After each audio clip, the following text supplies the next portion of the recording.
In this problem we have a look at how to differentiate an equation where, in this case, the right-hand side is expressed as a quotient, in other words a fraction of some algebraic expressions.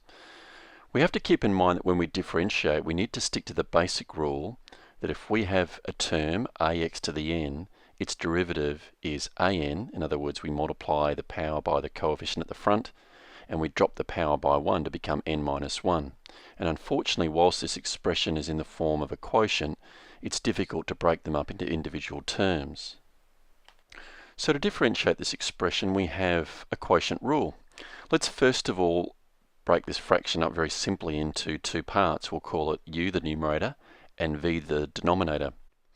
The derivative of the quotient then becomes the derivative of the numerator multiplied by the denominator, in other words u dash multiplied by v. Then we subtract the derivative of the denominator multiplied by the numerator, and all of that is divided by the denominator squared, or in this case v squared. So going back to our original expression, we can see the numerator is x cubed minus 4 and the denominator is 3x minus x to the 5. Let's go through the process of differentiation for this quotient.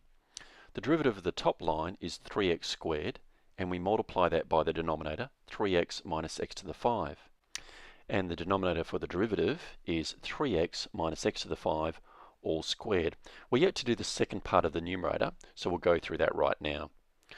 The derivative of the denominator of the original expression is 3 minus 5x to the 4, and that's multiplied by the numerator, x cubed minus 4.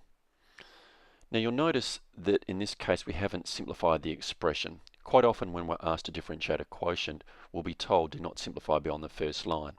But if it doesn't include that statement, we do have to multiply out the brackets, look to simplify the top line, and if possible, see if there's a division or simplification that can occur between the top line and bottom line.